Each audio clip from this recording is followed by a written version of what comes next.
What's very interesting for me here, let's get a quick round on these names. And by the way, Adi Godrej will be joining us in some time. We have the global strategist of Deutsche Bank, Sanjeev Sanyal, joining us. Quick first reaction. First on Arun Jaitley, any of the others. What do you make of what we've heard so far? Hartosh? Well, obviously, I mean, it's the reflection of the kind of confidence Arun Jaitley enjoys, because both these ministries are ministries that Modi will be directly involved in himself. And I mean, it's unprecedented to combine these two ministries and give it to us. Has it ever happened before, Mr. Rajagopalan, that defense and finance have ever, or that a finance minister holds another important portfolio? There is a clear-cut understanding. Mr. Narendra Modi having been new to Delhi, Mr. Arun Jaitley having dealt with lots of even during UPA 1 and UPA 2, he was the face for NDA, and many of the drafts are short. He has been drafting for the government, and he's a good draftsman, good understanding of legal system, and also many as of now, Prime Minister has full confidence in Arun Jaitley. That is exhibited. Well, these are two ministries which really need to be worked on. I think in a way it shows that BJP doesn't have four big beasts to have the four ministries.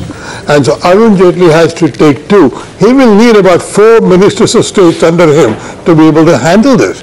Because these are, both of them need a lot of attention. Defense has been neglected for about 10 years. Finance, we are a real mess in finance. And he's going to be the leader of Rajya Sabha. I'd like to just get a word in from Adi Godrej. Good afternoon, Mr. Godrej. Mr. Godrej, good afternoon. Sorry to keep you waiting. Arnab here. What do you make of what you heard so far? Arun Jaitley, the next finance minister, also gets additional charge of the defense ministry. That's a big and bold move. What do you make of what you're hearing so far, Mr. Godrej?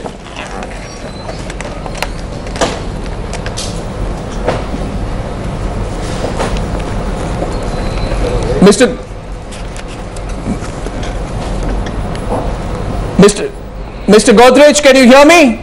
This is Arnab here. Good afternoon. No, I don't think we have the audio line clear with that. Let's get Sanjeev Sanyal in for a quick comment on that. Sanjeev, what are Arun Jaitley, Finance and Defense Minister, and you've heard some of the other names as well. Can I have your reaction?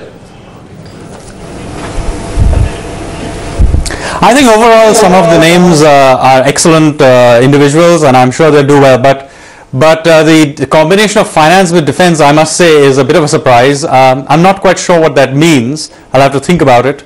But it does, of course, show that Mr. Jaitley will be, in some ways, the number 2 man very clearly in this administration. Very clearly, you're right on that. There is always an order, Sanjeev, in which a cabinet order is different from what it is laid out in terms of portfolios. So it does not necessarily mean that he's an official number 2, but certainly in terms of importance and what he holds, it counts a big deal. Let's get your views, Ajay. I think what strikes me about Arun Jaitley keeping both portfolios. Both.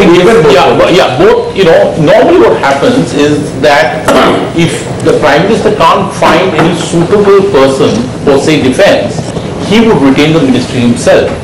But clearly, Jaitley is in a position to be told that you retain that position till we find something suitable. But I don't think this is a very long-term thing. I don't think so. But for the moment, he has that kind of stature and confidence of the Prime Minister to be asked that this is a big one, but you hold it for the moment. So I think that's very significant. I don't think it's a temporary. It doesn't appear to me to be a temporary move. Do I dare say this, that Arun Jaitley may turn out to be the Pranab Mukherjee of this government, the man who handles everything on behalf, the troubleshooter, the man who does all the paperwork, the management of parliament and so on and so forth. I mean, he could well be moving into that kind of role, because remember, Modi is an outsider to Delhi, and he will need somebody to navigate him through parliament, through, all the sort of, government processes. And Arun Jaitley is the best place. Let's just get Adi Godrej. I've got the line back with him, but I think it reflects, I'm just coming to you in a bit, I think it reflects his confidence, because these are 2 ministries where most of the work needs to be done. I mean, we know where our defense sector is now at, and we know the work that needs to be done on the economy. Nija Chaudhary, welcome into the panel. Adi Godrej, sorry, I think I've got the line back with you now. Good afternoon. Getting some sense, Mr. Godrej, of the ministries.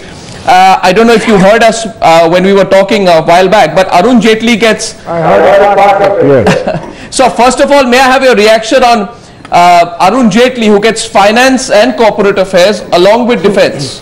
That's Is that a final announcement, or is that just an expectation? No, it's not an expectation. It is fairly final from what we are hearing. Well, I think it's...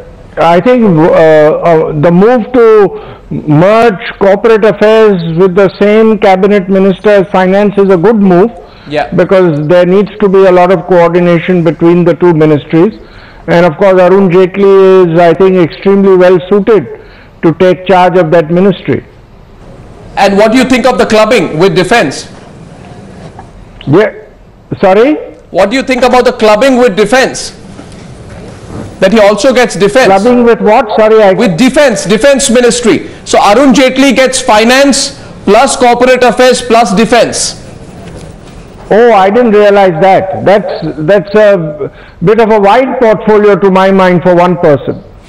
Yeah, it is a wide portfolio, but it tells you the kind of confidence that Narendra Modi has in him. Nitin Gadkari gets surface transport and shipping. Yes, that was expected, that transport would be merged. Yes. And that makes a lot of sense. Absolutely. What are you looking at? What do you think Arun Jaitley is going to have to do now that he's got such a big portfolio?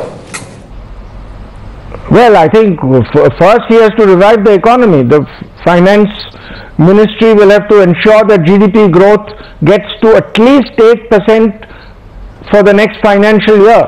A lot of action needs to be taken. The good thing is there are lots of possibilities. There must be a stimulus provided to industry. Industrial growth is extremely poor. Ease of doing business must be improved. And the terrible perception we have created among foreign investors with retrospective tax amendments and the various action taken on transfer pricing needs to be quickly reversed.